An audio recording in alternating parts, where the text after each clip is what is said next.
Episode of the In-Ring Wrestling Podcast with I'm the co-host here, the sidekick. I'm Kevin Kelly, and the host, the creator, the man behind the Wheels of Steel. That would be our MC extraordinaire, Casey Thompson. Casey, happy Labor Day weekend to you. How are you enjoying? Yeah.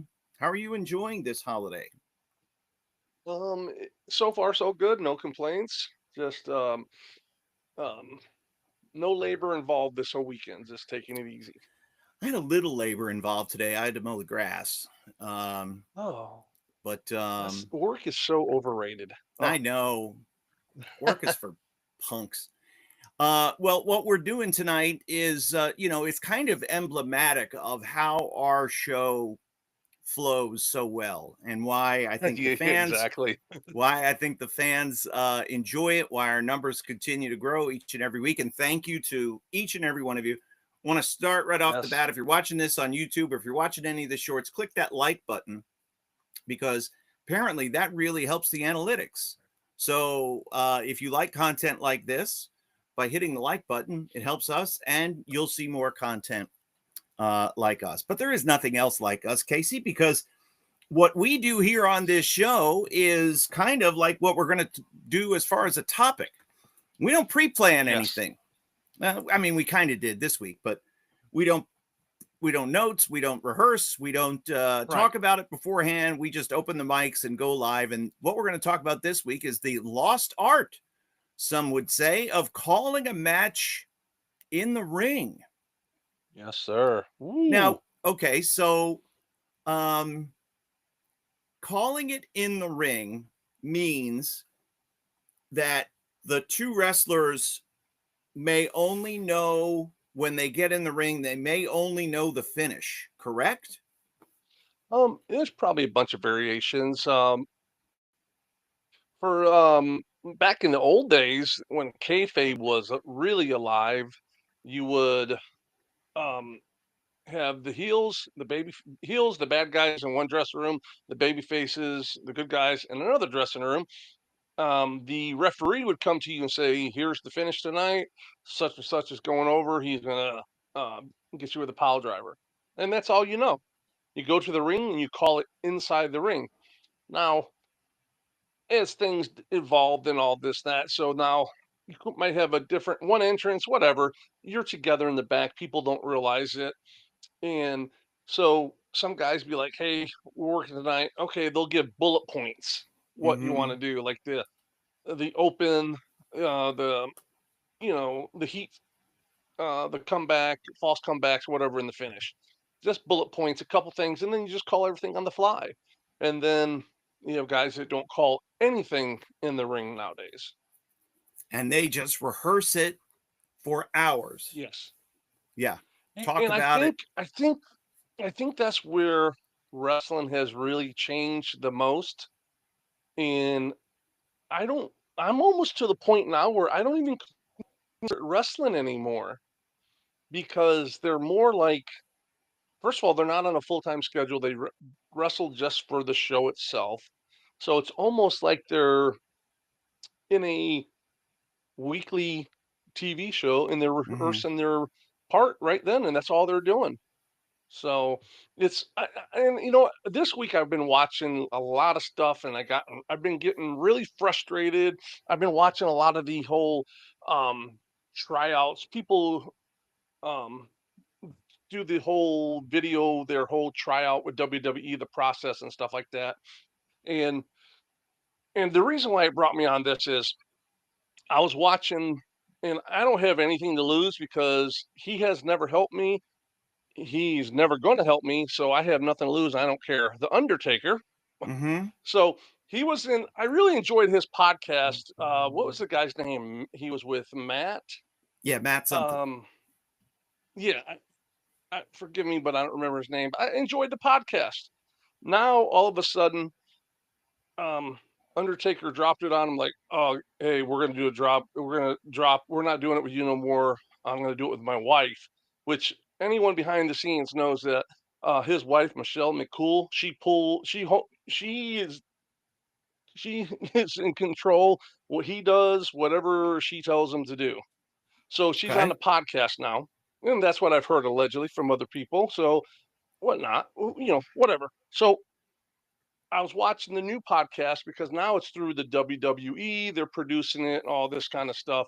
And so, like they were saying with Maven and everything, when the guy Matt was talking, I hope they don't lose the authenticity of what they built up and everything because, are you going to really open up and tell a story when you're working with the office? So what kind of good Mm-hmm. stories are you going to get be told? Because people really want to hear the behind the scenes where they're all screwed up, messed up, all the drugs, all that kind of kind of stuff, But when you have your wife as your co-host, are you going to really tell any good stories? Now that's what they were talking about on that podcast, hoping they don't lose the authenticity.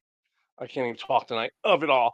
Anyhow, so their guest was um, Bubba Ray Dudley. So Okay. Bubba's on it, and Taker, they're talking about paying their dues. Do you feel that the people now have it different than the way they're brought into business? So, and they're talking about paying their dues, living out of their car. I mean, what is really like to pay your dues in the business, not to where it's just like out there. And Michelle's sitting over there doing like, oh yeah, back when the locker rooms they have now.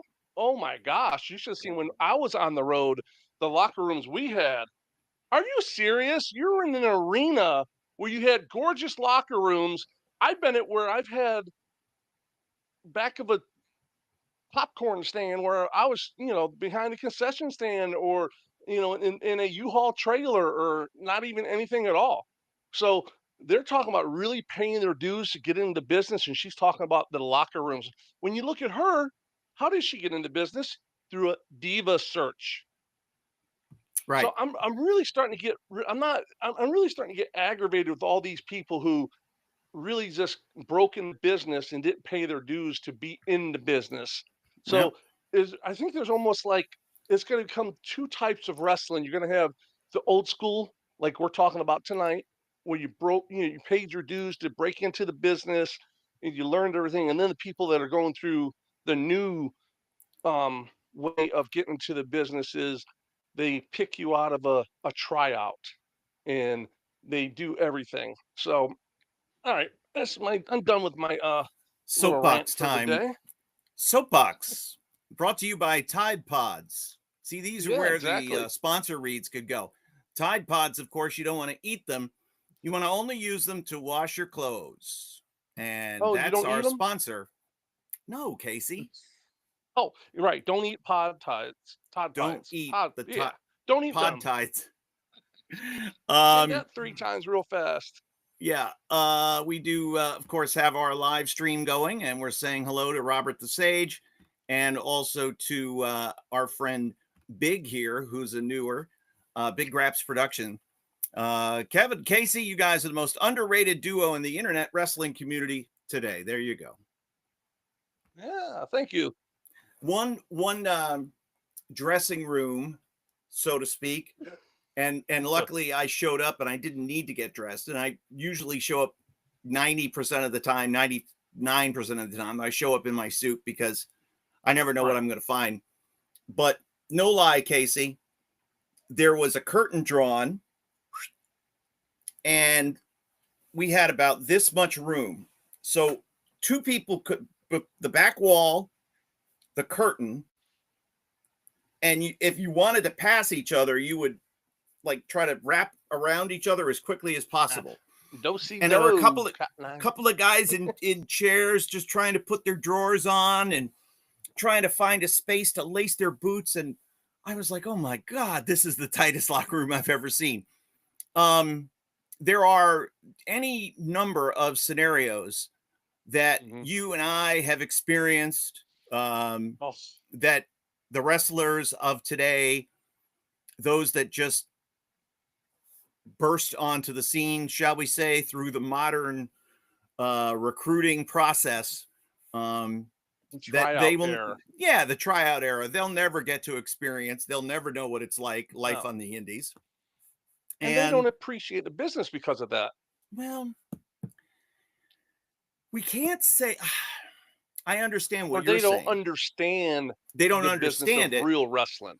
So Yeah, it's right. So it's not, how can you not appreciate something you have no frame of reference to? You've right, heard the stories and you right. say, because there were probably some skunky smell in dressing rooms and in some of the house Oh, shows that they used to do. But most of the time, 98, 99% of the time, they were wrestling in arenas. right, They never wrestled where you had to get changed in a Mexican restaurant, or in the bodega next door to the Mexican restaurant where the wrestling was going on. Um, right. those types of scenarios exist every weekend, all the time. And, Sure. Yeah. when in the old days, as we're going to talk about with calling matches in the ring, um, most of the time those guys were in the arenas, but there were times too where they were at the small American Legion building. I think about Yeah. Orlando and how Orlando progressed, and it went from the American Legion and then matriculated out east to the soon to be renamed no longer Orlando Sports Stadium, but rather the Eddie Graham Sports Right. Stadium. And so they went You from, remember the name of that road? it's right on the tip of my tongue. Econ Hakalachi Trail. It kind Not of, Econ yes, I knew it started with an E. Hakalachi I Trail. I Yeah, couldn't think Econ of it. Trail. The Yeah. Econ Trail. Yeah. And all of Those that were the area, days though. that used to be, for those of you who grew up in Orlando, what we're talking about. You used to get past the Florida Mall on Sand Lake Trail going out east, and there would be nothing. Or if you're coming Yeah. from the north, there would be nothing. And then all of a Yeah. sudden there was this building, and that was the Eddie Graham Sports Stadium. Do you remember your first time you walked into that locker room at one of those historic buildings from the day? It's like, So okay, I have so arrived. my two buildings that I saw wrestling in live, West Palm Beach Auditorium, and the Fort Pierce St. Lucie County Civic Center. Oh Because yeah. I lived Yeah. in Stewart, so we would go to either one. Right. And Which one the did you like better? obviously West Palm, Oh, okay. because Fort Pierce was it was such an odd shaped building. So the stage, as it were, with the locker Hmm. rooms directly behind it, Right. were in the first third of the building, and then 2/3 was nothing except Right. seats. Yeah. So most of the time they would have the ring set up. When I went first time in like 77 or 78, Oh wow. yeah, like the first main event I saw in Fort Pierce was Dusty and Morocco. Oh wow. Um, so they had My the ring first main event directly in was the, Dusty and Abdul the Butcher. like 83 or 86. Three, yeah, 83, 83. Yep. They had the ring dropped in the center. The seats went all the way down.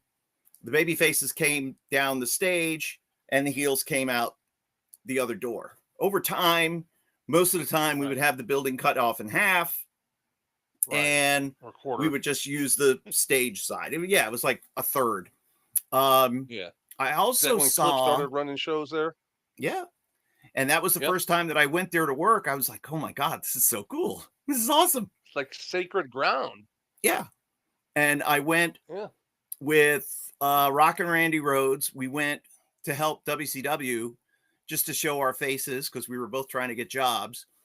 Right. And we helped put up the cage that night. So that was kind of fun for Oh, nice. yeah, for a WCW live event. And then of course West Palm, we were there in December of '96 for WWF for a pay-per-view, and I was over the moon the whole day. I just Oh forget yeah, it. I wrestled that building with WWF. Amazing. Okay. My building was the Lee County Civic Center Yeah. in Fort Myers, Florida. I never got over and That's saw where I that went. building. It's a big building, Mm-hmm. and I remember going to my first wrestling event, walking through the high rises to get there, and it's just the smell, the how everything's just the ambiance of the whole night was just like, I was 11 years old, maybe 10 years old, maybe Mm-hmm. 11. And it was just I still remember that to this day. And then Yeah. I remember when I wrestled the $1 Million Man Ted DiBiase for WWF in that building. Did you win the belt? It was like, I don't know. I have to look back on YouTube, see if I can figure it out. I'm not sure. I mean, I've been hitting my head a few times, so I don't remember quite everything. I would have loved to have gone to, and I also went to an event at the Bayfront. Oh yeah, and saw Dusty team with JYD against Kevin Sullivan in the Purple Haze. The semifinal that night was a barbed wire match with Blackjack versus Angelo Mosca. Oh, so there wow. You go. Wow, that's cool. Yeah, I wrestled in WCW in that building. That was always nice. It always looked great. Okay, so here's a question from Darren, and we thank you for chiming in. Darren Walker asking, any wrestling arenas you not like going to? I've got a big one that'll shock a lot of people. What is it? Well, okay, so when you think of famous arenas for wrestling, the most famous arena, Madison Square Garden. Yeah. What a dump. What an absolute dump. But you love being there, though. No. First of all, it was, and I sound like Cornette when I'm doing this. First of all, going to Manhattan is the worst. Trying to find parking sucks. And then when you get in the building, it smells like garbage. Apparently, you didn't get to park inside the building. Sometimes I did, but most of the time we parked just to get out quicker. Right. We would park around down the street, the corner at the parking garage on 34th. That's where most of the boys parked because they didn't want to deal with trying to get out of the building at the end of the night. So they would park down the street. So then as soon as they get done with their match, they could vamoose. But no, that building sucks. Way overrated. History has always been that building, the main event was like the middle of the card. Correct. Was it that way when you guys were there too? When they did house shows, that was in the transition point. So they may have still done. Now, in some of the Northeast, like I went to a live event just to take my son to it. It was in Bridgeport, Connecticut. Mm-hmm. And the main event was the Undertaker. Well, they had the Undertaker on in the middle of the card. And he wrestled Test. And then he was gone. And the final match that night was Rob Van Dam versus somebody. And then RVD did the Bret Hart thing, did the Cody Rhodes thing where he shakes hands with all the fans on his way out. But that used to be the thing because they would put tickets on sale. Do you know why they did that back then at the Garden? Well, I would assume that it was to put tickets on, right? Or to make sure that they had enough time for the main event because of the curfew? Well, this is what Bugsy told me. It was because Bruno was God back in those days, the 60s and the 70s at the Garden. You know, he built that house. And it's for they can get him in and out and whoever he wrestled because they had so much heat during the match with Bruno to keep them from getting killed. They had to slide them out when people are still watching the show. Gotcha. Is what I was told. Otherwise they would never be able to get them out of the building. Interesting. And that makes sense. Yeah. And then of course they use that to put tickets on sale right after Bruno would win his match, or they would have a disputed finish or whatever, the 3-match program that they historically ran, count out, DQ, and then cage. So you would buy tickets for what you were coming back for because the Garden ran every month. And there were other buildings in the Northeast that were older that had less cachet, shall we speak, that were older, not as modern as MSG, that I liked a lot more. Like the Broome County Arena up in Binghamton. It's a smaller barn, but it had really high seats. Same as the Hershey Park Arena. Up. Yeah. Did you ever wrestle at the Hershey Park Arena? Yeah. Okay. So it's kind of similar in that it's an old hockey venue. And I thought that building was great. Albany had a cool building as well. Some of the hockey venues during the wintertime, they're very cold. because they put because the ice is still there. The ice is there, and they would put really thick. It was almost like sheets of plywood down. Mm-hmm. But or some plastic. of them, yeah, some of them were getting a little musty smelling. And those locker rooms got to smell like hockey players and hockey player gear. And you knew you were in a hockey venue, which was always pretty cool. But, you know, growing up in Florida, I remember the smell of the St. Lucie County Civic Center and West Palm Beach Auditorium, you know, that mix of popcorn and secondhand smoke and stale beer and just that was the Eddie Graham popcorn, beer, and smoke. Yeah. And that's great, what though. Yeah, and that's the era that we grew up in. So Scott asks a question which I think is interesting, and this might take some thought. Odd buildings that we've worked in. Oh. Well, let me answer his first question. The building I dreaded the most. Oh, yeah. And it's a small building, but I would imagine that every WCW wrestler would agree with me, would be in Atlanta, Center Stage. Yep. It was just awful. Besides the crowd, they would literally pay homeless people with bags of food and T-shirts. They get the T-shirts to wear and give them bagged food when they left the building to keep them there for the whole thing. And it only hold like 500 people. Right. So it wasn't big at all. It's just, and it was cold and dingy, and the locker rooms were small. The hallways were real narrow, and the food was god awful. So just awful. That would be the one place that I would say that not only myself, anyone that ever wrestled there would be like, oh God, we're at Center Stage. And plus there was no draws there because there's no gate. Now we did Ring of Honor there a couple of times. Okay. And they had renovated the building. So it wasn't as bad as it had been. And it was actually kind of nice, I will say, because they had renovated, like, I don't know whether they expanded the underneath, but from what I gathered from what Cornette had said is that, this is a hell of a lot different now than what it used to be.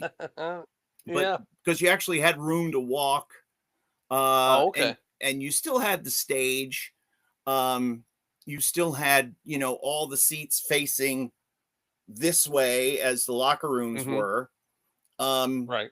And it was kind of neat. I think sellout was 600.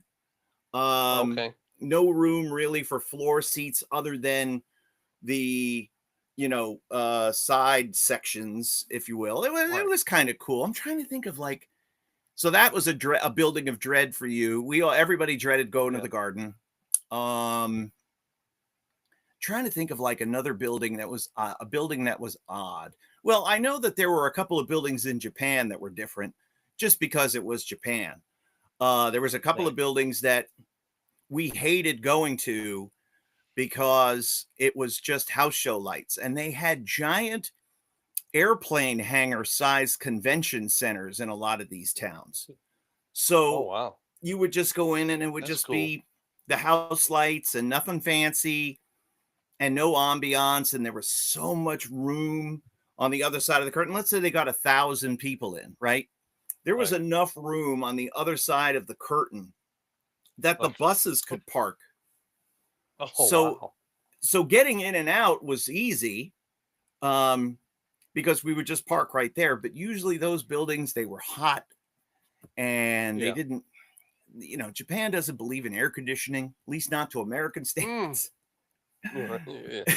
And so, we would jump on the bus just to get cool. But there was one building in a town called Nara, which is out of the way of Tokyo. I was, good 4 or 5 hours, I think, if I remember correctly.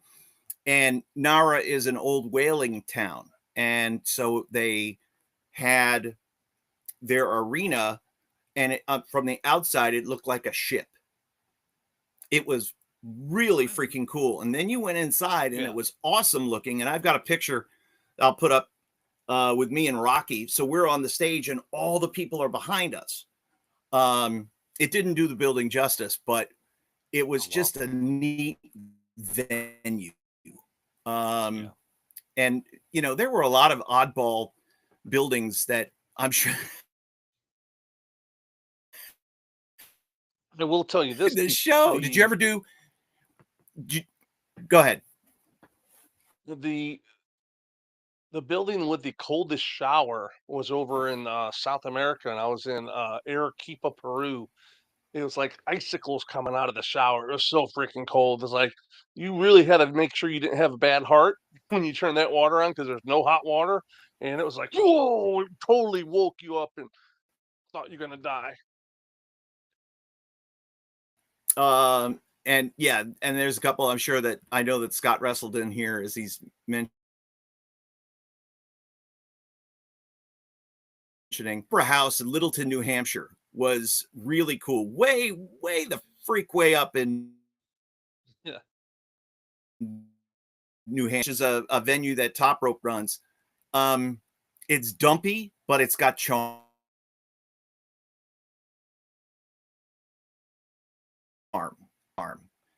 We both, you know, worked in some dumps, and we've worked in some. Can you hear me, Casey? Yes, I can hear you. I know you were having some technical issues earlier. Yeah. Did you? I was asking, did you ever do a show at a car? Oh, you can't hear me. I can hear you. What's going on? Kevin. You just nod if you can hear me. Is there any? Trying to reconnect. I'm having ability. Kevin's having a little technical issues, but like we said at the beginning of the show, everything is live here. We don't edit nothing, so if we screw up, everyone's going to see it. We don't fix anything. So what do you mean we don't fix anything? I fixed. No. Oh, can you hear me? Can you hear me? I can hear you. All right. So yeah, and we're doing our best here. I'm having instability, freezing with a little lag. Sorry, Scott. Yeah. Internet instability, which I normally don't have. Right. That's usually me. Yeah. You look real good right now, Kevin. I thank you. I couldn't turn my computer on. Like I sat down and everything was plugged in and there was power, and my mixing board was lit. My light was illuminated. Everything's plugged in, and I had to hold the, you know, you push the power button off and you push the power button and it reboots. I had to push on the power button and hold it for like 10 seconds. It was like a major reboot. I see you use the same IT department I do. I called the experts. Yeah. They got right over. Yeah. All right. So let's talk about calling it in the ring, Casey, because we said that some guys would, you would have just the framework of a match. You might call the, you know, the heat spot, the cutoff, and what you might want to do for a comeback, and a little falsy here, a little falsy there, but call the majority of it in the ring. Some guys, and the way it is now, they memorize the entire match. And, you know, if you go astray or if you get your time cut, then you got to figure out what you're doing. Walk me through the process of calling it in the ring. And because I've always heard it said that the heel calls the match, meaning he's the one who speaks and tells the babyface first what to do to him, because you shine the babyface up in the beginning of the match. The heel makes the babyface. That's what you're supposed to do, kids. I think over time that kind of changed, and it just went to whoever was going to win, or like if you're doing independent, there's probably different stages and variations of it. So naturally, if you're doing a TV match, you're just going to do what they tell you to do. And you may have some input, you may not have some input. And I've been through it where I've had a lot of input, and I just said, all right, I'll just keep my ears on and tell me what to do out there. Mm-hmm. So, um, but yeah, back in the day, it always was the heel because the heel called his own bumps back in the day. So he would call the whole match and everything. And um, I I really didn't have a lot of that. Um, but like I said, everything's changed over time. Everything changes. With time. Just like now, my day we called it in the ring. You had some guys that would go over all of it in the back, and Mm-hmm. nowadays they choreograph the whole entire thing. So Um, the difference is with that is they're not they're not wrestling for the people in the audience. They're wrestling for the TV people watching. right. And you know as well as I do that they've sat people there for 20 minutes at a time when they're doing stuff that they're showing pre-tapes or doing stuff in the back, and the live audience is sitting there is just like twiddling their thumbs. So, but that's the whole thing when you choreograph a match is you're supposed to go out there and get the emotion from the people to be able to dictate what you do. So that's why they would always say, "Hey, let's just call it in the ring." Because yeah, in the back it sounds great. We're going to do this, this is that. But if you're not getting any response from the crowd, from the fans, then you're just like shooting in the wind. Mm-hmm. So then they would change it on the fly and change stuff up. Sometimes you go out there and they'll just be like the crowd is just like completely just dead. You're bumping all over the place, taking all these doing all these high spots and everything, and they're like just sitting there like, oh, this sucks.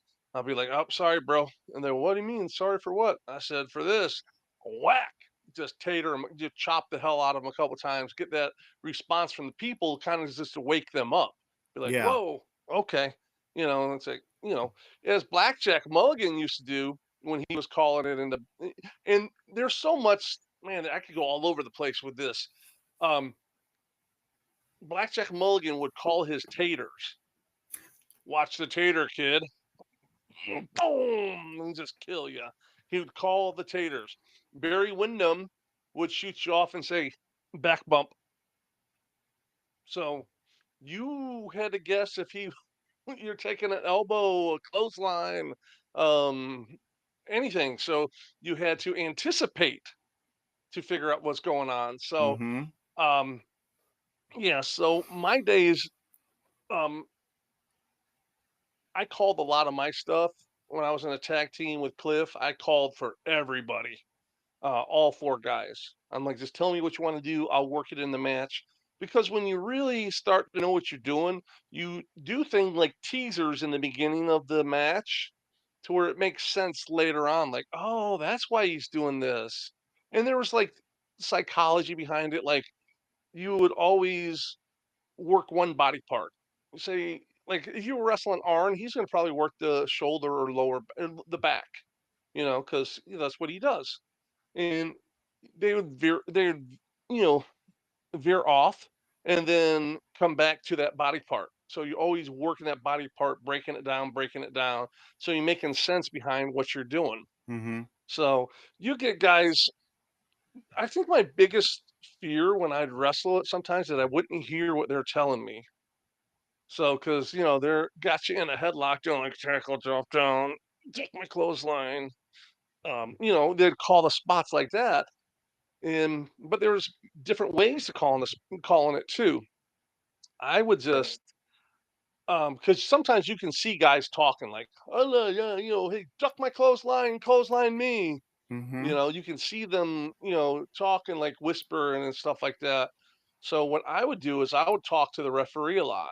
I would buzz the referee and tell him to turn around and block my punch 1 2 1 2, whatever I wanted to tell him, and then the referee would tell him, or I would just look at him just like I was yelling at him like, I'm gonna attack you, duck my clothesline, cross body block, this and that, and it just looks like I'm yelling at him, getting heat on him while I am calling the match. Or I would go in there and like, hey, look at I learned this from Jerry Gray. Be like, hey, you want me to get my clothesline? And they're like, yeah. All right, duck my clothesline, and then just yell it to the people and just different ways of doing it. everyone had their own style. You had guys that would like the old grizzly old vets would be like, ah, you'd have like um Dick Slater was this way, Mike Graham was this way. They growl the whole time they're doing. I have noise cancellation, so when I do it, you can't hear it on the. They sound like ah, and then they'd be talking like growling and saying tackle, and they growl, growl, growl, growl, drop down, and they growl and all that kind of stuff. So everyone was kind of different. And but my biggest fear was not hearing what they told me to do, and then getting my ass kicked because I screwed something up. Yeah, right. Because you could wind up in a bad part of town if you're not understanding what the spot is. So, okay. So I'm not understanding, or you're not understanding what I called, let's say, you put the brakes on. What do you do? Do you call it Um, again? What do you do?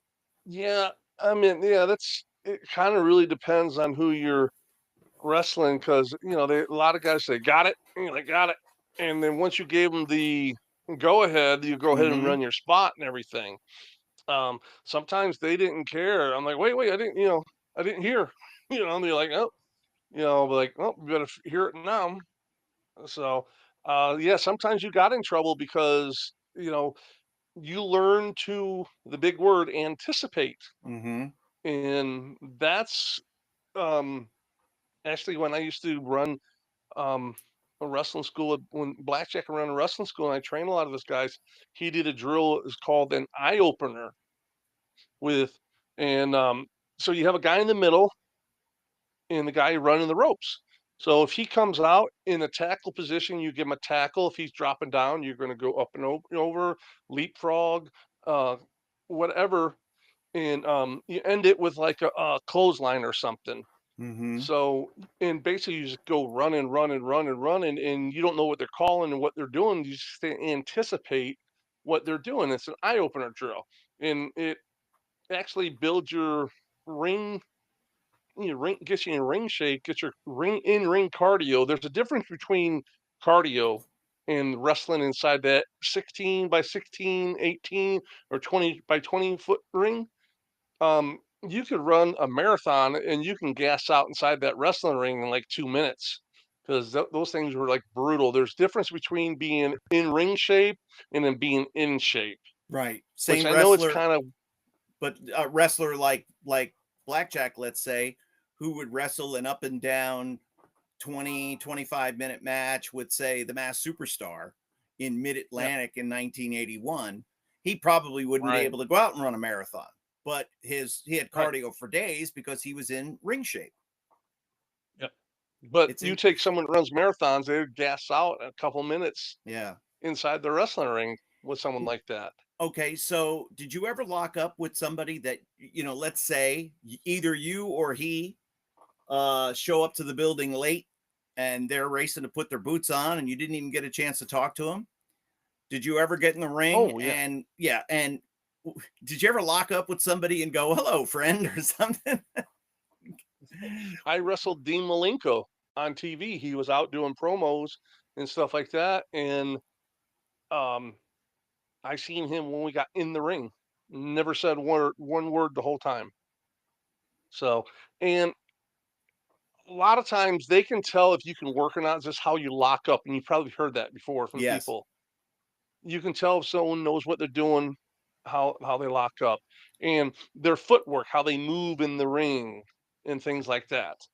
So, I've had a lot of guys that never said a word. Um, I've had guys who are, I got to the building once late and my music was going. I was already dressed because I was changing in the car and just whoop, right out the curtain into the match, into the ring, just because I was late, but we called it all in the ring. How And you much get guys that are like, they like, stop, slow down, don't rush, take your time, stop, relax, not yet, not yet, not yet. Okay, let them get behind you. Okay, let it build up. Let it build. Okay, now we go. Let's go now. Let's things you would hear back in the day. so it's a little bit of a ventriloquist act, right? Like you would try to keep your teeth Oh, together and not move your mouth and yeah, you'll see guys like this, like, yep. yeah, I'm gonna do block in. You might block if they're calling a match. You might have me in a headlock and I'm trying to put my hands up there. I'm blocking your face where they can't see you and you're talking to me. And yeah, there's a lot of different guys um, that call different ways and things like that. And I think the best guys, the guys who did the jobs back in the day, you wrestled so many different people every single week. So you learn the best way of listening and hearing and, working, off the fly. Do you remember somebody in particular that was really, really good at calling a match that you worked with? Like, man, they led me through everything. It was so easy. I know one that in Scott Norton. We've talked this before. The internet wasn't big in those days. So when he came to WCW, yeah, I knew who he was, but I didn't know how big of a wrestler he was, especially in Japan. And we're wrestling in just the 3-4 minute TV match. And he laid out the match. We called it all in the ring. But when I watched it back later, I'm like, holy shit, this made a lot of sense. It was easy. The whole flow of the match just went right after another, and it just made sense what he did. And I was just like, I gained so much respect for him after that match because I'm like, this guy knows this guy can call a match. Because there are Mm-hmm. guys that can work, but you can't call a match. I can follow my instructions. There's guys like that. They're instructional wrestlers. You give them the instructions, they can do it. But you tell them to call the match, you're like, they know it all. They know how to do it, but they can't compute it from their brain out their mouth on the fly. Mm-hmm. So, but Did I you was get used fortunate. to go ahead? No, I was just fortunate enough that I could. Um, you tell me a spot one time, I could tell it back. I could tell it to you backwards. I just was like that way. I got very good to be able to just remember. My memory was good. I could remember everything, and it made it very, very easy on me because they knew. Oh yeah, I can. I could. When you wrestle him, he knows. He hears and he can do everything. You have no issues with it because there's guys that worry about that. Oh, wrestling this guy on TV tonight. Oh, another guy. That's why you see some guys just get beat up out there because they couldn't work on the fly. You know, They didn't have enough experience to know what to do or when to do it or how to respond physically to a spot that's called. I know that right? in Japan, the girls would like scratch each other on the wrist or in the hand to get them to turn it around because there was a language barrier. And so Oh yeah, a lot of times, the crowd would kind of hoot and holler a little bit if you weren't good at covering that up, and right. it it would be a a mark against you if you got spotted on that. But then you didn't know what the Sure. girl was going to do. So let's say you're turning it around and the Japanese girl is now coming off the ropes and you're in the center. You don't know if she's going to drop kick you in the face or if she's going to baseball slide through your legs or Right. wheelbarrow you around the waist. You had no idea what you were going to be, what was going to be coming at you, and it was coming full force. Right. So Yeah. boy, talk about on nerves. Now, let me ask you this, because I know talking with Cornette that the Rock and Roll Express and the Midnight Express had wrestled each other so many times that Yeah. depending on what it was, they could call, they had like almost code words, shorthand. Sure. Yeah. Were there guys like that you worked with to where you could just say one word and they knew the spot? Oh, sure. Yeah. I Give mean, me you an work someone so many times. Those guys, Robert and Ricky and Bobby and them, they could do a whole match because they've wrestled so much. right. So I'll be like, hey, remember we did that thing in Baltimore? Let's do that. Oh, okay, yeah. And they remember it. Now, can you give Yeah, I me, do you definitely have remember guys that I wrestled like that. Can you remember specific examples of somebody who, because I know you wrestled like, say, Chris Nelson and Dennis Allen a lot. Um, were there some guys that you could just say a word or two and they knew the spot? Give me, if you remember any, give me an example. I'm curious. Yeah, I'll give you an example. Um, I wrestled Dick Slater And when I broke the $60,000 camera, he's like, "Hey, do your corner spot." Okay. He knew that I was going to go in and I was doing a big flip over the top to the floor.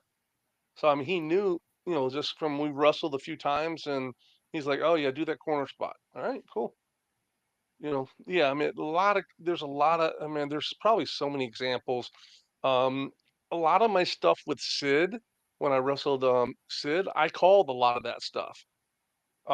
There's a match with me and Rob Van Dam against Sid, and the beginning of the match, um, Sid choke slams me, and I get right back up, like almost no sell it, turn around, and he's coming at me with a big boot, and I take a bump over the top rope. I call that spot. So, and then Rob called another spot. He let us call because I worked Sid a lot, and he had trust in me. He would be like, I'm like, "Hey, I have an idea." And he's like, "Oh, what is it?" "Oh, yeah, that sounds good." Of course, it was always to put him over because that's what my Yeah. job was. So, and if I could take really good bumps, and you ask any guy that's done enhancement work or anything like that, jobs or whatever, their big thing is want to take really good bumps, to show their art, their work and everything. I take a Mm-hmm. good bump, that means everything. I remember taking a backdrop once from Dan Spivey. He's like, I turned around, I looked, and I'm like, where he is at? I was still in the air, because he Jesus. launched me up so high. Mm-hmm. And I would tell them, I said, just launch me. I'm good. And I'd push off their shoulders, and they would elevate my legs, and I would be hitting those lights, you know? And some of the guys were more, they would want to go through things with you. Like you and Sid worked a bunch, so you didn't have to talk a lot. Yeah. But were there some guys that you did enhancement work for that would want to go through everything with you? Oh, Flying Brian Pillman, Yeah. he'd go over the stuff the whole afternoon because he did spots that had 5, 6 different segment parts to it, And But I was the type of person, you tell it to me once, I'm gonna remember it. I don't know why. I was never that way in school. When I took a test, I didn't see it and remember it. But you're doing something that you love, you have passion for, you're gonna, you learn things. So I could go over the whole thing one time and be done. There's guys that Flying Brian would go over the match all afternoon. You'd walk by and see someone. I'm like, oh, I would actually tell them the spot when they're calling it. Like he'd be going over it again, and I'm not even wrestling that night. I'm walking by and I said, oh, you're gonna do this, this, and this, Yeah. because I heard them talking about it all day. And the guy would laugh at me, and Brian would like, oh. And I'll give you one you were asking that I just came to me right now. Um, Jimmy Powers. Okay. He like, hey, my clothesline spot? Yeah, I'm gonna do the clothesline spot. Basically, you're gonna feed for clotheslines. He does something like a tackle drop down, go for a backdrop. He's gonna knee lift you, and then come out. You just feed for a bunch of clotheslines. He's done it in almost every single match he's ever wrestled in. So it's just like, oh yeah, clothesline spot. Yeah, yeah, okay. So you wrestle them a bunch and you know it. It's just how it is. Yeah. Have guys that I've wrestled, like you said, Chris Nelson, uh, guys like that. Just go out there, I'll just call it in the ring and just go from there.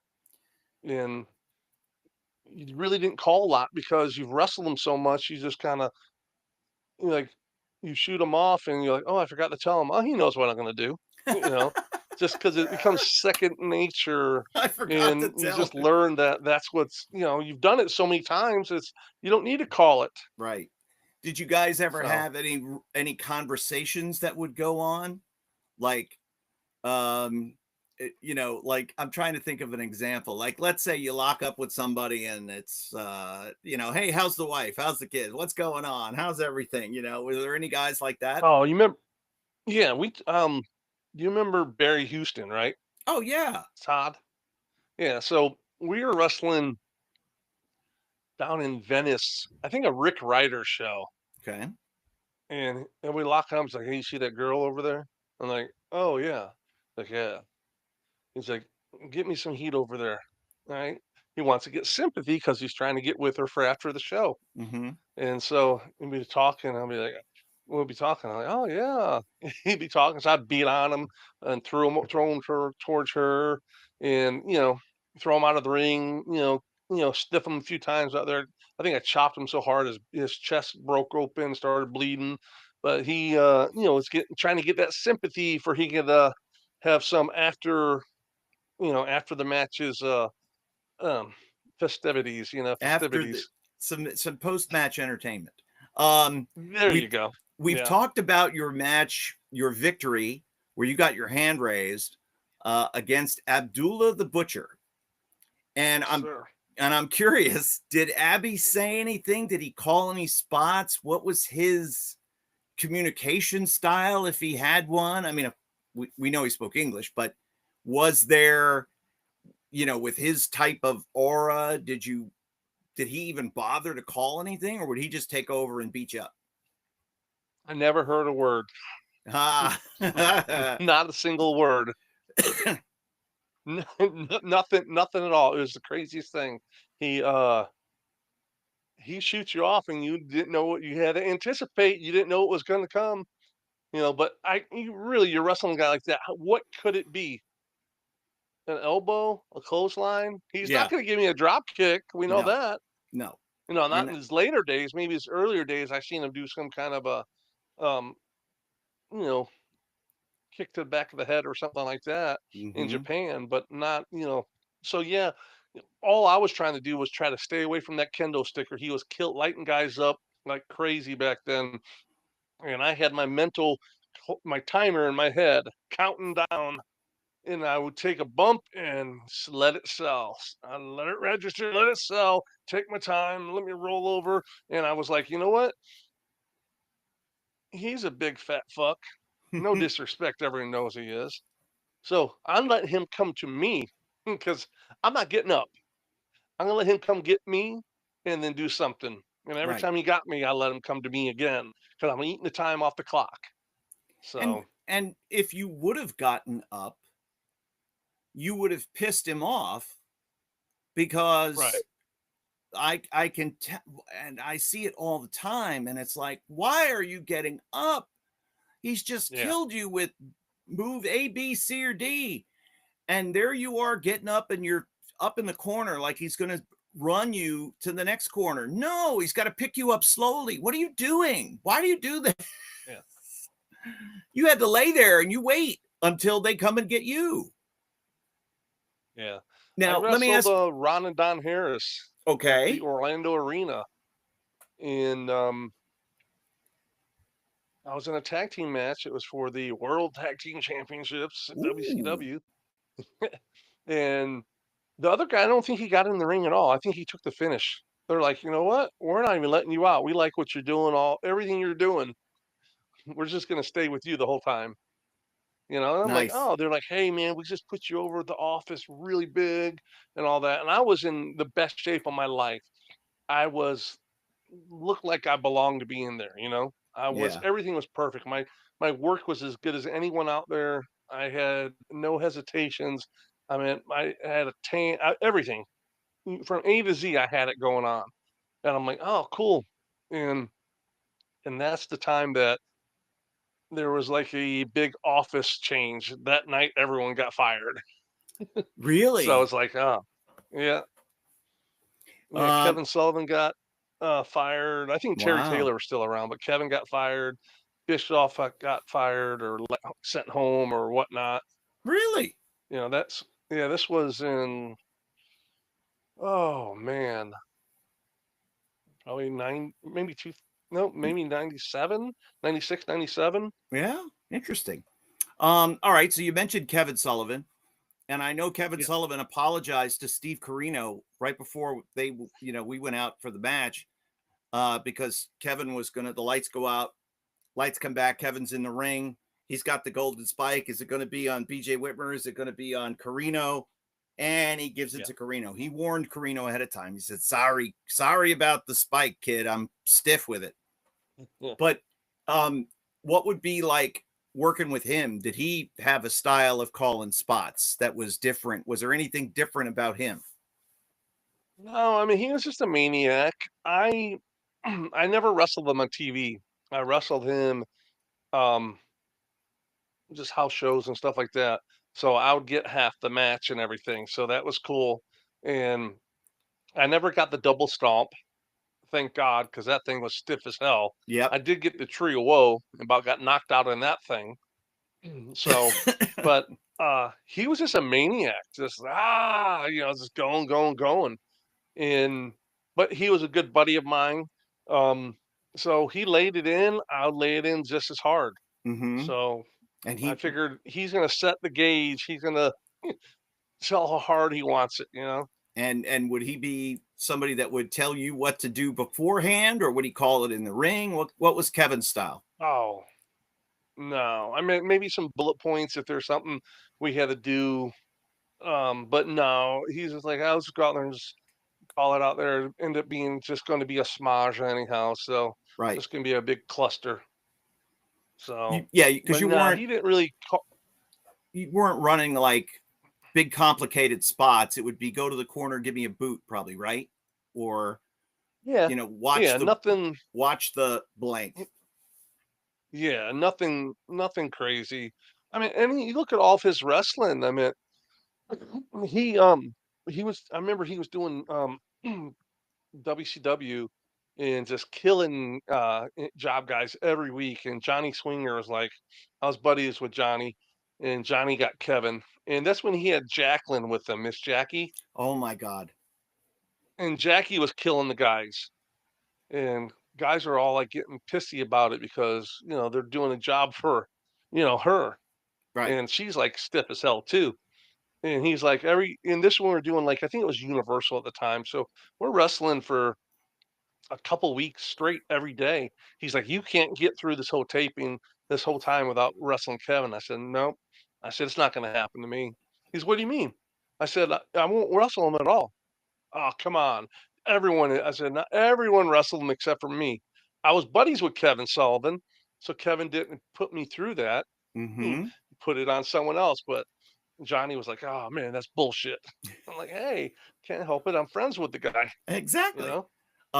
Now, okay, so what about like Ric Flair? Now, Ric Flair was always accused of having the same match. And there was a lot of similarities with his matches. Um, hmm and in terms of his spot calling style, uh, what would he be like? What kind of spot caller was he? Because you knew he was calling spots, but Yeah. um, I what mean, was what he was was the very style? generous. He was very generous for one, because he would always the job guy, he'd always give them a sequence, you know. He'd give you a couple things and then take over and just you pretty much knew everything Flair was going to do. I mean, basically you're just going to sell and wait for him to come to you because he's going to be doing his strutting and all that kind of stuff. So I Hmm. got to wrestle him once. I think it was like in a 6 man or an 8 man with I want to say it was the Horseman, of course. I think it was Arn, Flair, Barry, and maybe it was a 6 man. And but you're wrestling Ric Flair, Yeah. so you can do whatever you want to do. So You know that Barry if Windham, he I said, right, if he chops you go in the ahead. corner, you're going to get a chance maybe to turn it around on him or shoot him Oh, I actually across. chopped him first because I knew I was going to get lit up. Got it. So I chopped him when I had my, time. I gave him the chops, and he didn't say one word. And was like, no problem. You know, he lit me up. I made sure I chopped him as hard as I could. So, but it was cool. I mean, you're wrestling, you know, Ric Flair. You grew up watching him, Yeah. so And of course, Dusty was a legend, and even as yeah, the baby face, of course, when I would imagine that Dusty was probably given a lot of directions inside the ring. Like I know his big thing was come to me, baby, come to me. And guys would, yeah. Feed to he him. because yeah. So what was that like? What was that? I I never don't got think. to wrestle Dusty. I Yeah, never wrestled him in the whole match. I done stuff with him, but never got to wrestle him. There's a few that I wish I did, so, but you can't change the course of what happened. right. So, but Now, did guys like Blackjack, did they tell you about different guys that they worked with and what calling spots would be like with them? no, I wish and there's things that I need to write down and stuff because there's things I want to talk to like Bugsy about. He's 80 years old, and I want to say he's the oldest guy still around, but he's one of the few that there's not a lot of them in their 80s that wrestling. A lot of them don't make it that far, unfortunately. Right, But right. those are things I need to talk to him about. Different people and stuff like that. What calling. Yeah, that would be something great. I'm gonna make a mental note of that too. Hey Siri, put mental note to talk to Bugsy about Yeah. calling matches. Yeah, I'd And be I've been through it curious. with him where, and Bugsy has a stutter. I mean, it's well known. Everyone, he has a stutter. And to this day, he'll be like, and you know what he's going to say. And he's just constantly, uh, uh," and you just, one time I said the word when I was younger because I didn't know that he'd get so like mad that just now I just sit there and, Mm-hmm. oh, okay. 'Cause I'm not gonna disrespect him or anything. Right. But you put when Bugsy had that cigar or whatever when he's doing his promo, he never, stuttered at all. He was boom on it. I mean, great. He was great on the mic, and he was good in there. Sometimes you like, oh, tackle. Okay, I know the tackle's coming. Mm-hmm. But he had that stutter, but he was good. When I wrestled him, he just pretty much just called just like this. I'd have him in the corner, he'd be like, "Hit me, kid, hit me, boom, harder, kid, harder." He's just in there, he's harder, harder. I'm like, I can't hit you any harder. Come on, kid, lay it in. I said, I can't hit. And I'm throwing live rounds at him in the corner, and he's telling me hit him harder, harder, harder.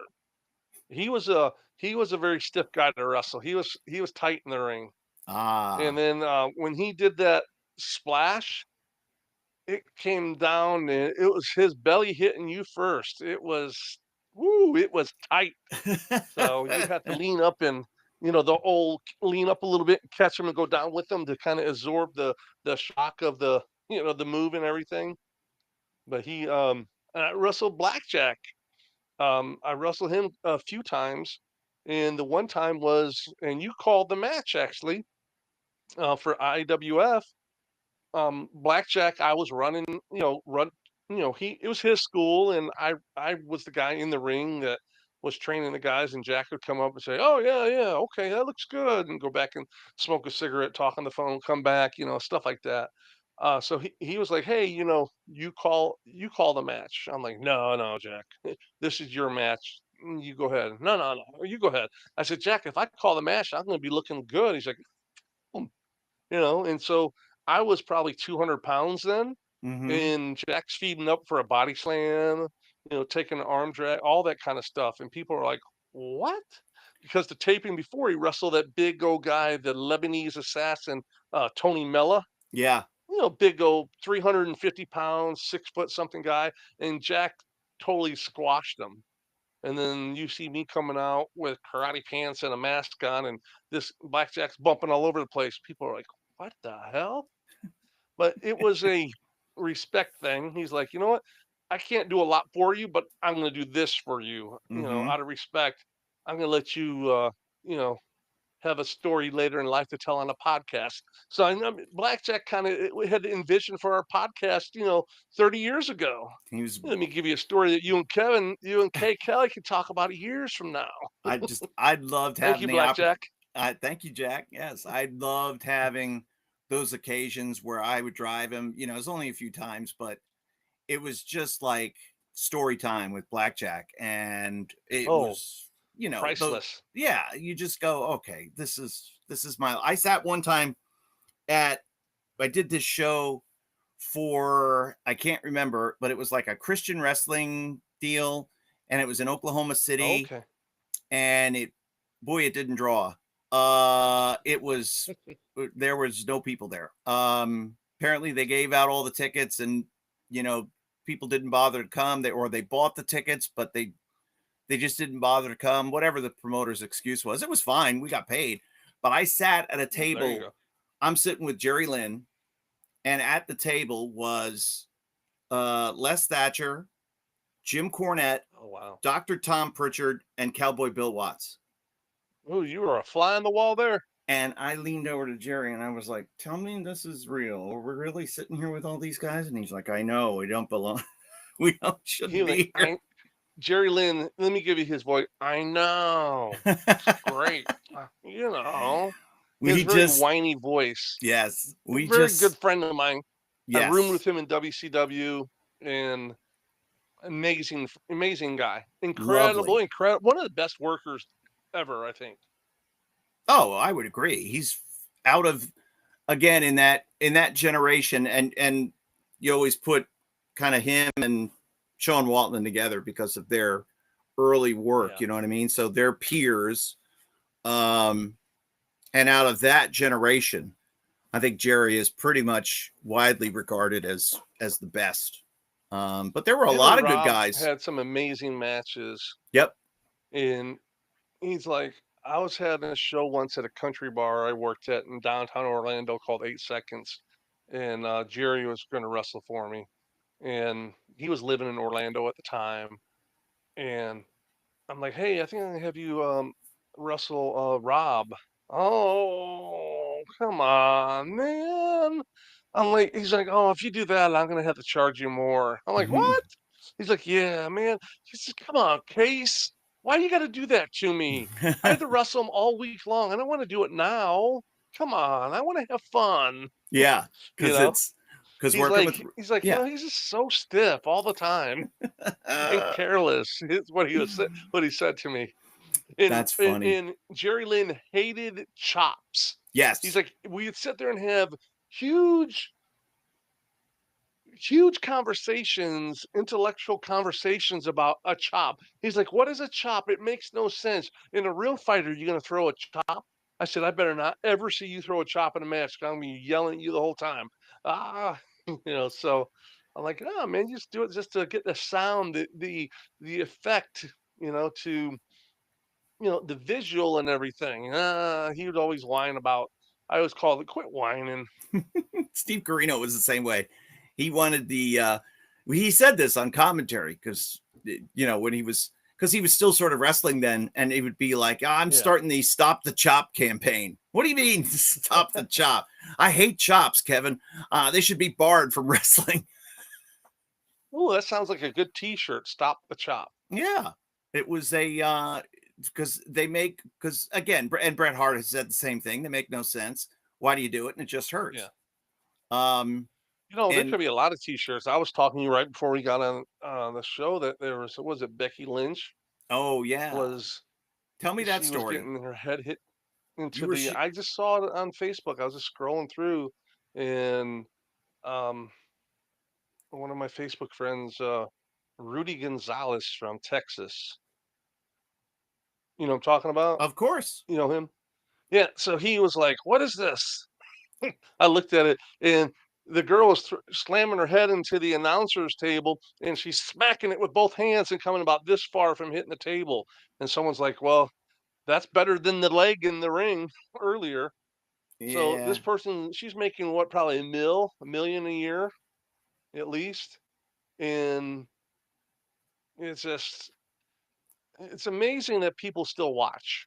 The only saving grace they have is that they have exposed so much of the business to tell everyone that it's so fake. Everything, there's no, like Kevin Sullivan used to say, I knew wrestling was bullshit. Okay. But when the Sheik wrestled, I'm like, you know what? Everyone, this is all fake. It's all bullshit. But that Sheik, I'm not too sure about him. I think he might be the real deal. I think he might be a shoot. Right. So Kevin always say that when he would talk about stuff and say, he'd always tell the same story over and over about that. But he was like, you know what? We knew it was bullshit, but that Sheik, I wasn't sure about him. People said it And about so, Johnny Valentine and yeah. Wahoo. They were like, "Oh man, everything else on this show. This is in the '70s when they, You think would Jerry live Lynn in would tell Wahoo not to chop him? what? Yeah, he would. Oh, Wahoo, listen, let's stop the chop. we're Okay, gonna stop the stop chop. the chop. I'm People gonna would make a go, T-shirt out of that. everything, everything else is bullshit. But when Valentine and Wahoo got in there, it was real, and they were firing live rounds. They didn't care. Yeah, Same with yeah, Lawler and Dundee. As many times as those guys worked to protect the business, yeah. they would hit each other for real, so Sure. that it made it to where you could suspend disbelief on everything Exactly. else. But now it's gone the other way to where Becky Lynch is getting slammed into the desk and is missing the table by this Yeah. much. But then if there's something later that happens that is real or close to real, then that's the real one. Now they're really mad at each other. People knew. Yeah. People knew then and they know now. And Right. they're more tolerant.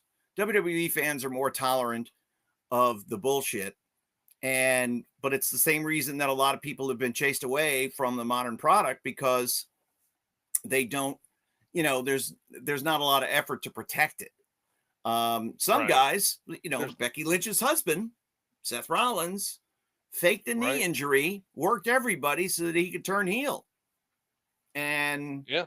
got everybody worked. So they're Well, I good. think that's the whole thing they're trying to do now is they're trying to fake, kayfabe the boy, everyone. That's the thing they try to do is try to Mhm. pull something over than The Office or, everyone make everyone believe it's a shoot. I think they just do it to mess with Meltzer the most.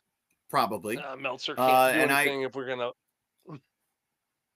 that'd be a good show topic, moments that felt real. Good job, Scott. I agree.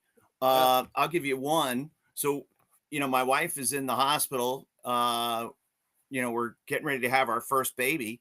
And Cliff Anderson calls me and says, "You're not going to believe what just happened. Kevin Sullivan and Brian Pillman had a match on pay-per-view, and it was a I quit match. And he said, I respect you, or it was an I respect you match. And Brian Pillman just right out of the gate, I respect you, Booker man. And that was the end of the match. And it was like this huge, big expose the business moment that had never happened before. And I was like, holy cow. Right. So, but that was them working everybody. Yeah. Amazing. It's Yeah. crazy It to was. think. So here was Brian Pillman, who in one regard was a little tougher to work with, because he'd want to plan stuff out, but then he was such an out of the box thinker with the way that Yeah. he came Well, up that with. was Flying Brian. Yeah. Flying Brian was the spot monkey. Mm-hmm. And But then, yeah, as he evolved, he changed a lot, I think. I remember there was a situation in New Japan where at the end of the Best of Super Juniors tournament one year, it was like the last night of block competition, and it was the one that Ace Austin was in. And Ace Austin had just made headlines because he recently signed with AEW. But at the time, he was with TNA, and he didn't want to, but he had won a bunch of matches in the tournament, and he had to lose this last one. And he was wrestling Francesco Akira, who's a good kid from Italy. He's still with the company. He's still with New Japan. Just broke his wrist. Hope he gets better soon. And Ace Austin had to lose. He didn't want to lose to Akira by pinfall. Now, it didn't matter if he lost by DQ, would count out, whatever. But he didn't want to get pinned. And that everybody, what do you mean? Well, wouldn't look good for TNA or whatever. Or Scott D'Amore doesn't want me to do a job or something like that, even though he had lost a couple of matches in the tournament. So I think it was during intermission, and Akira and Ace were on afterward. And Akira finds me and he says, you're not going to believe this bullshit. What? And he tells me the story. I go, so what are you going to do? Well, we're going to do some count out thing. And I said, you realize, of course, that what he's saying is, it's not that he doesn't want to lose. He doesn't want to lose to you. He thinks you're beneath him. He thinks that you're a job boy. You better go out there and make him earn it. Brother, he was shot out of a cannon the whole night. And oh wow. we were talking the whole way through, and I'm like, you got to be this pissed off Italian guy. You're too nice because they, you got to come out and be talking trash in Italian the whole time, And he finally got it, but this was the night that the light came on. So and that's a career changer too. He's just lighting Ace Austin up the whole time, right? And they came up with a count out finish where Akira was, Ace is on the floor and Akira is going to come running down the line, jump off the apron and nail him with double knees. Brother, he came flying off that apron in the ring and crushed Ace Austin. Like, there wasn't any fake about that. And I was like, oh my God, I'm calling it in commentary. And I knew what they were going to do. But I was like, I was mesmerized with the transformation of this kid. But he was pissed off in a real situation that made him bring the fight out. And it made the match like so. So Ace Austin lost. But guess what? Akira got over in that moment. And he got over with the Office because they said, this kid is tough. This kid gets it. This kid, and he's still there. And he's been figured in ever since. And so that was a career changer for him. I don't, and I'm not taking anything away from Ace Austin, who's a lovely young man. I like him personally. Very good. Just on this night, not a great decision. And in hindsight, probably, it would have been just better to take the 1, 2, 3. Nobody's going to care. But boy, the kid got over so good. The Italian kid got over so good with this convoluted situation that was brought about from some ego or whatever it was. But there's moments like that where you go, what are we doing here, boys? Uh-oh, this isn't. Yeah. We got to get back Those to are the business. Ones where all the boys in the back are watching the monitors. Yeah. Because it's like, uh-oh, something's going down. Now you, of course, were the lightest, feather light. They would call you feather light, Casey Thompson, just like he never touched you. Right? Yeah. That was me. All right. Did you ever say, watch the tater kid? Boom. Or did you just tater him? Oh, I'd never give him a warning. I'll just hit him. No. I was very stiff, but I wasn't dangerous. I would protect you. Your face was sacred, your kidneys, stuff like that. But you give me open chest, open back, I'm going to lay that shit in. They're going to remember me one way or another. Someone's going to remember me when I leave that match. Did anybody ever have a cross word with you, perhaps in the ring or afterward, about you hit me too hard? Oh, sure. Yeah. But I wrestled Sting and Luger one night. Yeah. And the referee came up and was like, hey, why are you stiffing Sting? I'm like, what do you mean? I got like 2 boots. Were they too heavy? Wah. Fonzie came up and was like, oh, why'd you stiff Sting? I'm like, whatever. But, it's, they would, some guys would say, oh, lighten up. Yeah. Oh, brother, do I owe you money I forgot about? The old saying, no, you were like laying that stuff in. Like, well, then fucking pay me. So those are. It was best was when the guy, the over guy, would come back and complain because you were too tight in the ring. So. But like, what about like? Just laugh. What about on the indies, where you certainly had the reputation of being one of the veteran guys and one of the tougher guys that somebody was going to be in the ring with? Did anybody ever fight back? Did anybody ever take exception, or did anybody ever like cover and peel away and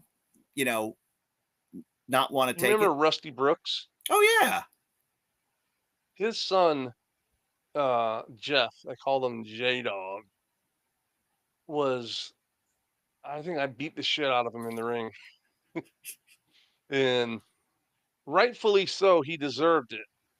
And I was still in the match. I might have been in an elimination match or something. He was in the back, all jumping up and down. I'm going to beat his ass when he gets in the back, all this stuff. Everyone's like, you better get your back and go home. That's what you need to do, because he's going to continue on. And his dad even said, Jeff, you need to sit down and shut up, and you need to go up to him and apologize and ask for his forgiveness, for he won't continue to kick your ass. And I came to the back, and um, he smarted off to me, and I open hand gave him a slap across the face and not rang his bell. And he came back and said, I want to apologize. I'm totally sorry. Please forgive me. Yeah. I mean, I've Damn. had a few things like that in my lifetime. You know, of course, we want to protect the names of those that are not involved. But was there a reason why old J Dog caught the wrath in the ring? You know what? I wish I remembered, because it was a good story, but I just don't remember it. So I'll have to bang some of the cobwebs up to try to see if I can remember what it is and tell it another time. I wish I could remember, but it was something that I honestly don't remember. The boys generally fought over women or money or both. Yeah. I was over in Lima, Peru, and I was in a tag team with Cliff, and the tag team match we were in, Rusty Brooks was one of the guys, and it was some other kid with him, one of Rusty's students, and he got a big old ego over there, like he was something, like he was Hulk Hogan or something, right? And I'm like, Rusty, you need to reel him back in. I know, man. He says, just do what you got to do. I'm like, all right. I never hit someone so hard where my hand hurt so bad from hitting them. Or I chopped them and it felt like my hand was going to pop because I was chopping them so hard. Things like that. Now, what was it like? Was it Dan Spivey and Hanson beat up the Blackhearts? Was it Yeah. like Woo. Tom Nash got his head split open? Yeah, you can see the blood coming out through Ugh. the mask. And that was just, Yeah, that was brutal. and that was just because, like, they had enough of Tom Because Nash, right? yeah, you know what? I think, but they came to the back, and because his partner Dave Johnson was a friend of mine, close friend, traveled the world with the guy, and he said we went to the back and we shook their hands. Said, "Was everything okay, sir?" And they said, "Yes, no problem." And he said, "We never had any problems after that." But he said, "Boy, did we get our ass beat that night." Damn. Ooh. Yeah, I mean, Dave got it, but Tom got it worse. Oh, And that Tom always was, had heat with everyone, though. yeah. Like it was always very interesting. When you look at the particulars, like for example, like Dick Slater and Sting had an issue and a famous fight where Dick Slater was like widely regarded as one of the toughest men in wrestling, and we of course have done a whole, who are the toughest guys. And Haku told me that Dickie was the toughest guy ever in the business. And that's saying something, because Haku was at the top of our list, and I know Slater made your list. He's the toughest guy in the business. Yeah. Slater gave Sting a swirly, as it were. Yeah. Threw his head in the toilet, and he had done that. So I knew that story. But then when Ron Fuller was doing with his podcast, he talked about another time where Slater did the same thing. Because I think it may have been Bob Orton Jr. I can't remember. But it was another situation where something had happened. There was an issue. They continued to fight in the back, or the issue happened in the back, and Slater beat his ass in the locker room, beat his ass bad, and gave him a swirly. That's kind of like his signature thing. So you never had any problems with Rusty Brooks, right? Because Rusty Brooks, we all loved him. No. No, I mean, a little bit, but nothing that was, no, I was cool with Rusty. Mm-hmm. So probably just, I think something over his son once, but he kind of realized it, was like, you know what? You just do what you need to do. I'm trying to, parts of the stories floating back back and forth, and my granddad thought wrestling was fake, but he believed in Terry Funk. I'll tell you, Terry went out of his way to make you believe. He suspended disbelief. But again, but he was a guy that could turn it on and turn it off, but in that generation, you had Terry Funk, you had Harley Race. He was tough. And there were a lot of tough guys. Even like Buddy Colt had a reputation of being tough and having to protect the business. Don Curtis, guy in the world, though. Yeah, Don Curtis, who was a sweetheart, put the sleeper on a reporter for a shoot because the reporter thought it was bullshit. And Nighty Night cranked him up and see you later. That was it. And the reporter wrote about it. I thought it was all fake until Don Curtis put the sleeper hold on me and I went to sleep. Did you ever hear about when you were working up there in the office? Did anything ever come up about the slap with John Stossel and that? Nothing in particular, like, did Dr. D. David Schultz, was he told by somebody? Right. Was he told by Vince or one of his What henchmen? do you think? I think he was, because but again, Schultz had a hair trigger, and if a reporter from one of the networks is there, the boys used to get very itchy when a reporter would come around. And once they'd see that camera go on and it's not one of our guys, and everybody would get like very cautious. And that may have been all. Yeah. And that may have been all that Schultz needed, was just to be asked that question. But nobody ever said like, oh, Schultz went into business for himself. Nobody ever said, oh, that was bad, because everybody was like, forget that, John Stossel, whatever. But it also was, it had happened, 10 years before I got there, 84, 85. Right.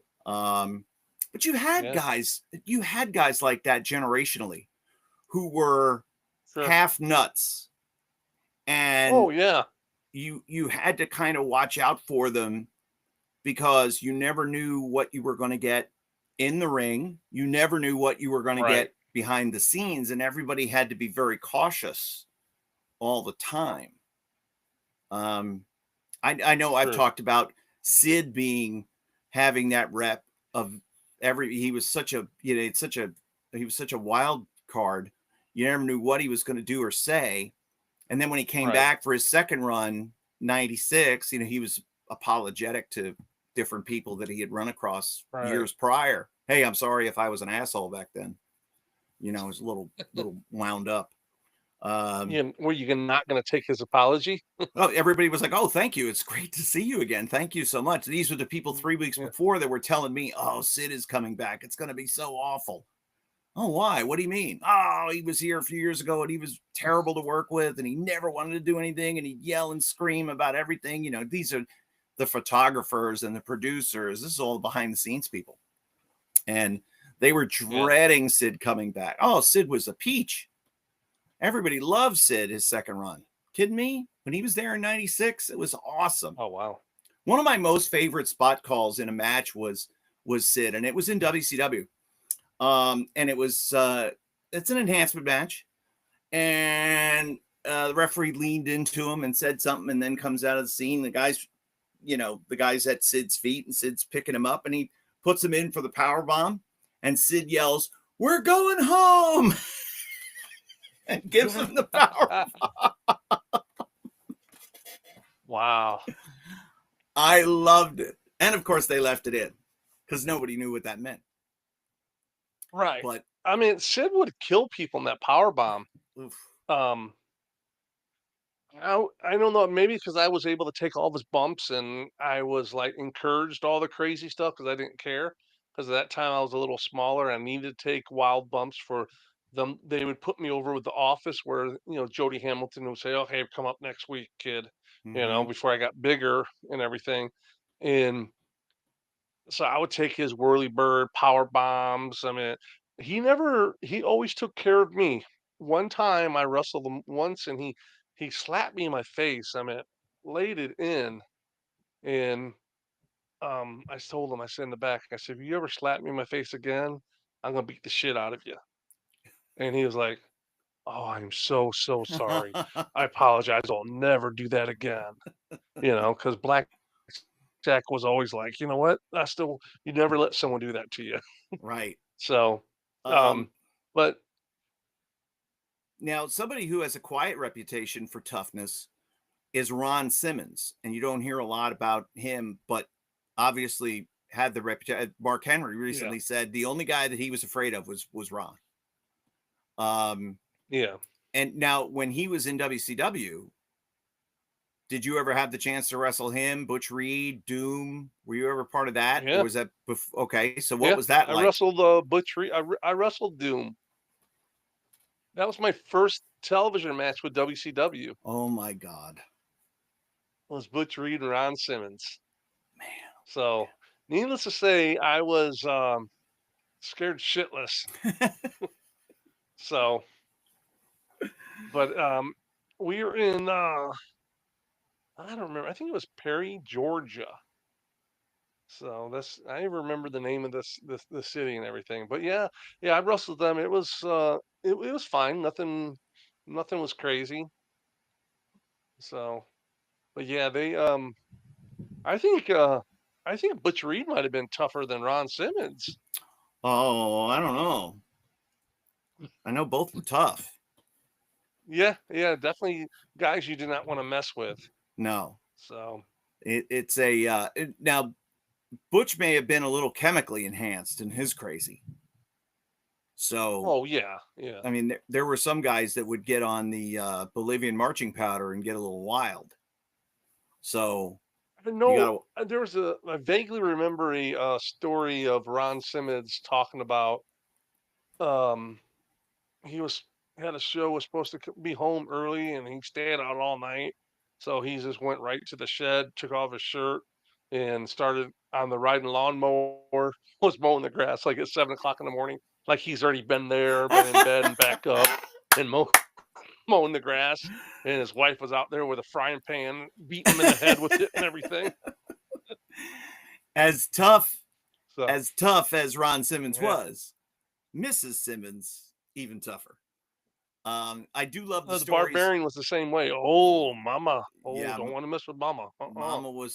Mama had a rep, and there were always the women Yeah, that you would never see, you just heard about right. because Yeah, you didn't bring your wife, your girlfriend, or both to the show right. because I you think she certainly handles everything now with him, with Barb. probably Yeah. you do right by listening if you got a wife like that. I know, Oh, yeah. like you got to you got to talk to the booker. That was like Honky Tonk Man's wife was like that. Harley Race's wife was like that. Um, you had to kind of go through them because they kept everything straight. Because God knows what these Right. guys, with these people would be doing with money in their pocket or whatever. They get lost and come home broke. It's the only way the Oh, yeah. bills are going to get paid. Exactly. Okay, so what we've learned tonight is that um, match calling in the ring, it's a lost art. They don't have it Oh, anymore. yeah. Um, and I would say now the only ones that can call spots, it would seem like they're few and far between. An example I thought of for tonight's discussion was when The Miz wrestled Shane McMahon a couple of years ago at WrestleMania, and Snoop Dogg was the referee, and Yeah. Shane tore his quad like 10 seconds into the match, and Well, Miz now was, everything's on the fly there. yeah, and then Miz called the whole finish with Snoop dropping the people's elbow on him and covering him and pinning him. So, um, doing something like that, when you see it, you can appreciate the art of what we used to just see on a night Right. in, night out basis, because it is a Now, lost art. what do you prefer?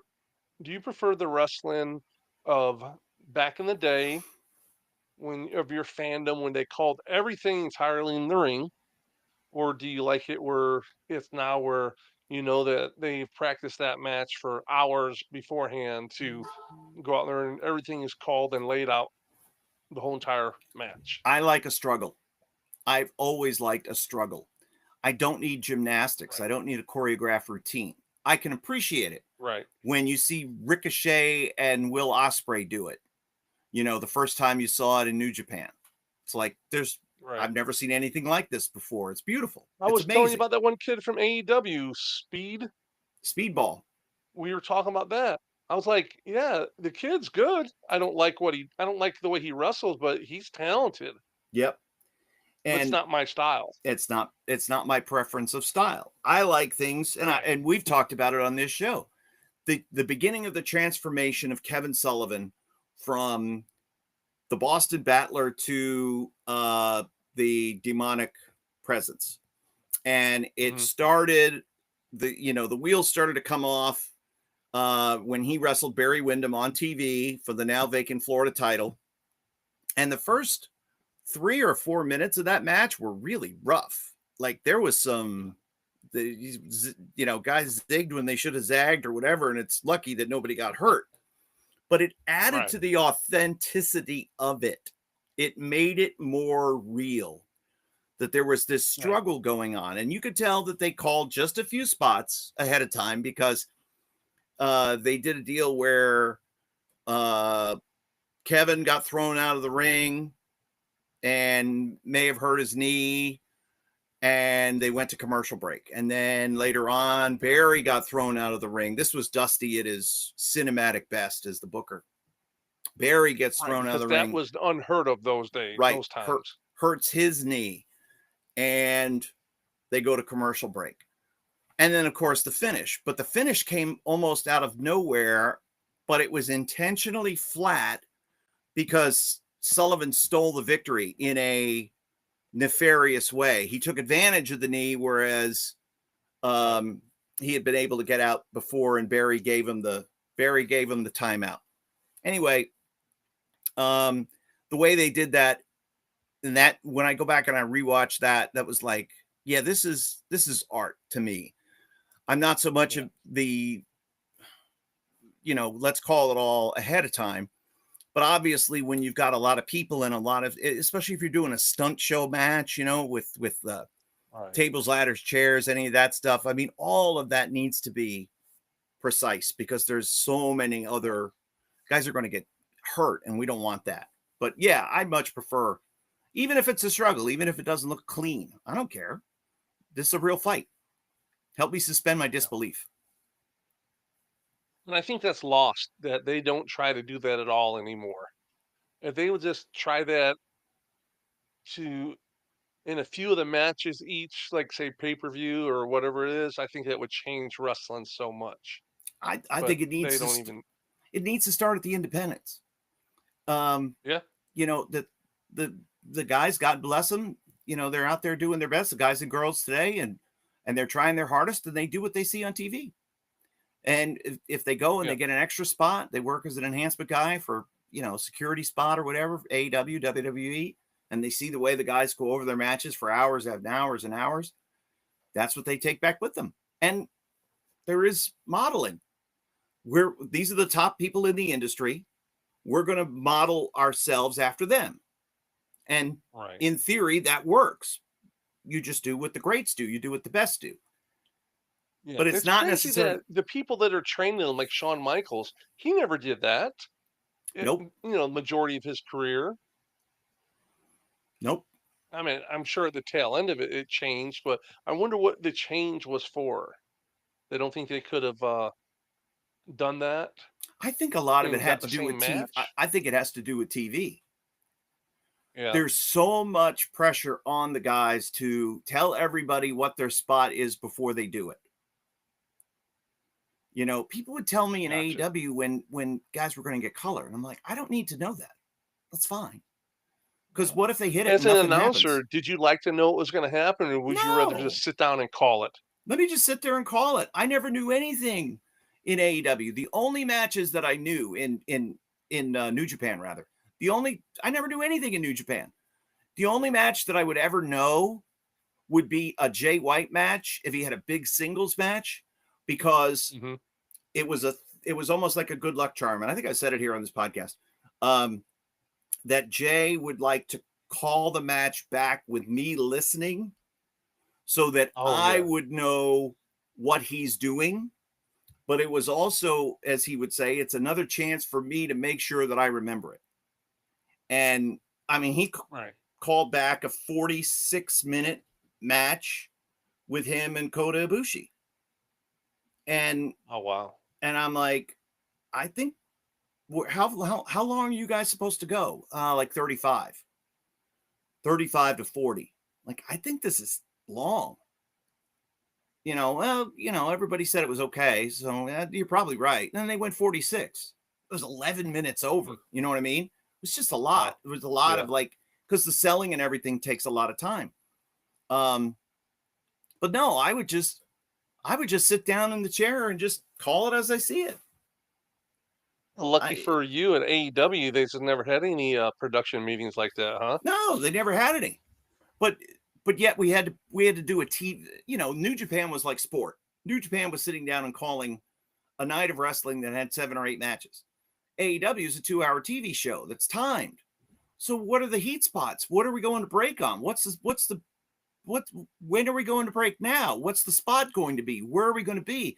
So that I could start to set the narrative of the heat spot, so that I could have my 6 or 7 second throw to break. And I learned how good Tony didn't give you any of that? No, I would go to the boys and I would ask them. And the boys were great. Shivani's skill, Tony Schiavone's awesome, because Shivani's skill is that he could say nothing, but he knew how to stretch 2 words for time. As the count is happening, and sometimes you would hear, they would start to count back from 10, and you'd hear 8, 7, 6, 5, 5, and Schiavone would throw in a couple of, here live on a Saturday night on Collision. It's AEW. Mastery. That's his skill. So good at it. Way better than me. Because I would kind of have my sentence of where I wanted to go to, not based around anything that I was told ahead of time or any pre-planned deal, but where we were in the match and where we were going to. Is an upset about to happen? Can we be on the road to recovery for so-and-so? Is Darby Allin down and out? Whatever it might be. I would try to get in a full sentence, but Shivani's thing was little punctuations of time.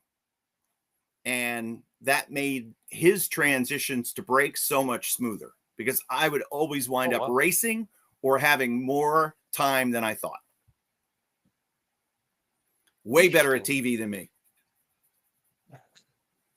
Did hundreds of hours of TV, and I did hundreds of hours of live event shows. So, but it's a different skill set. But no, I much preferred the New Japan style. I much preferred the, we don't need to we're not taking a commercial break here during this match. So you settle down, and then the crowd starts to make some noise, and you start to talk about the crowd, and you talk about what we've seen a little bit, because I'm filling a little bit of time, because I know they're going to get into a running spot, and there's, somebody's about to take over. And I could feel, I knew the beat of the match, the rhythm of the match, and I could tell when there was going to be, here comes the cutoff, here comes the heat spot, here comes whatever. So I'm shining up the baby face along with the heel, shine, how great the baby face is. And then all of a sudden, wham, cut off. And usually in a tag, it'd be wham, and then wham, wham. Okay, wow. Emphatic. Something like that. Now your narrative changes. Could talk about this for hours, man. I get goosebumps just thinking about it. It's awesome. Yeah. And all the listeners are getting all the behind the scenes things that they care the most about, I think. That's right. And that's why the audience is growing.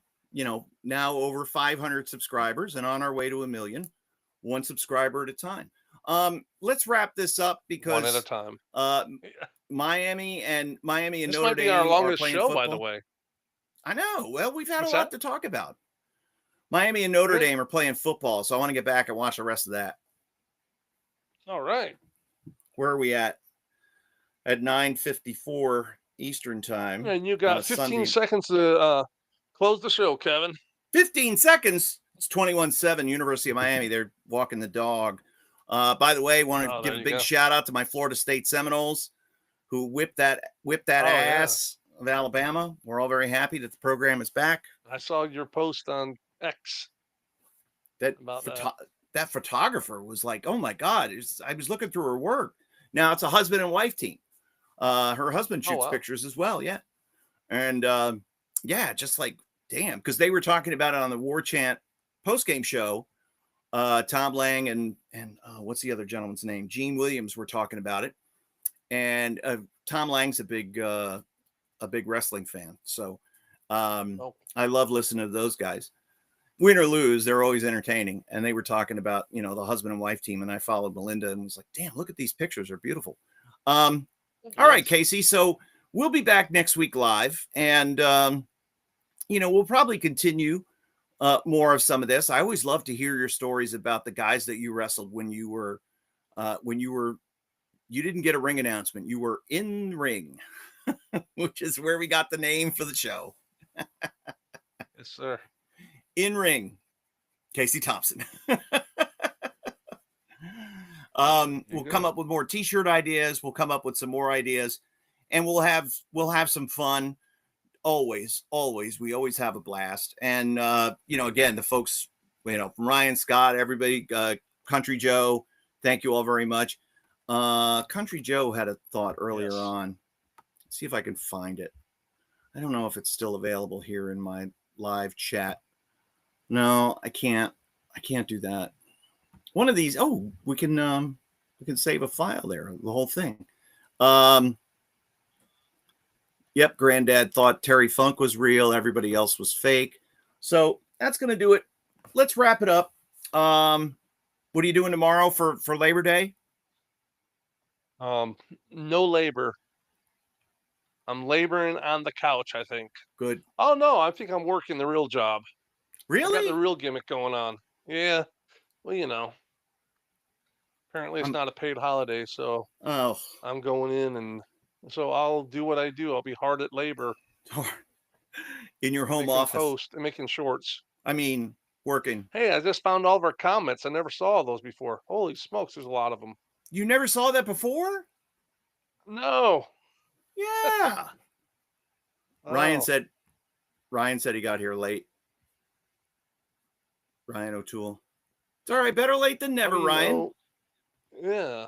Scott said, how do you know if you're overselling versus when to bump and feed?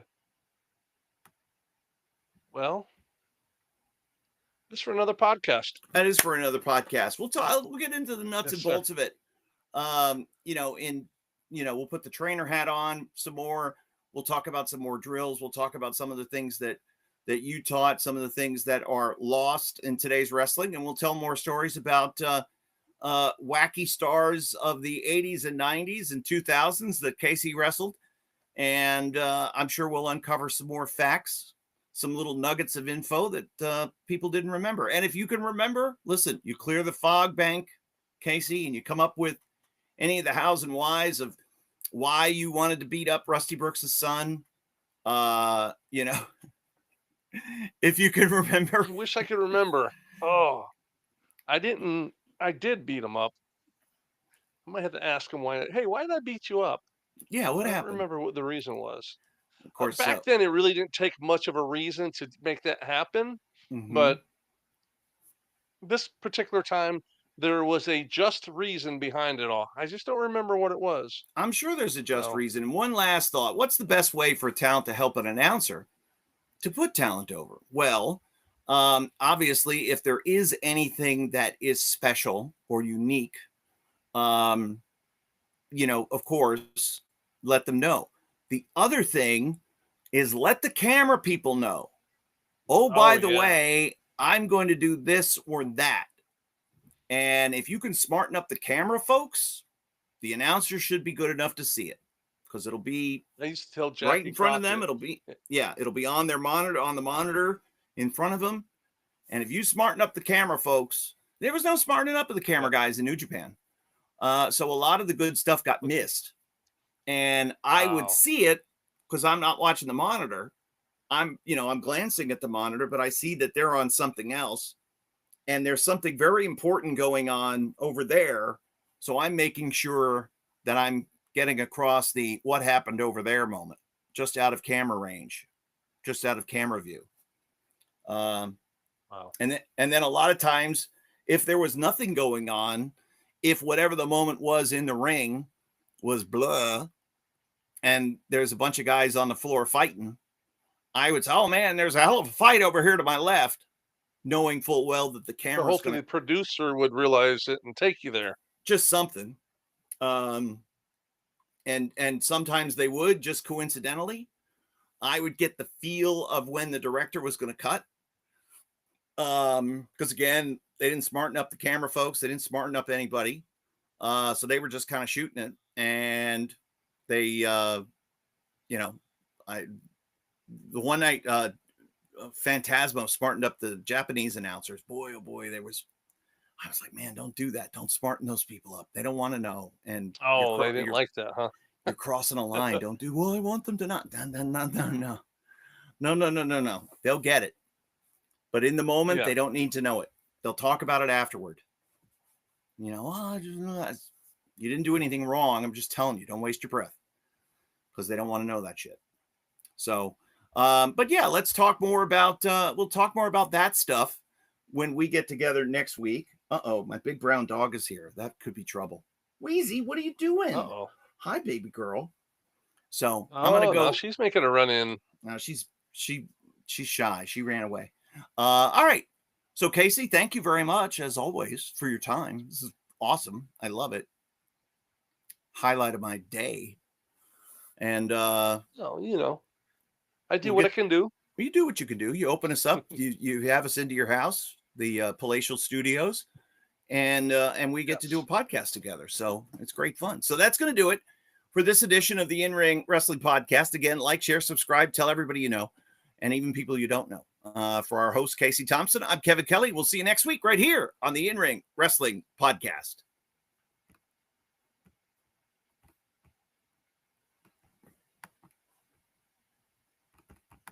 I'm trying to hit stop. It's not stopping.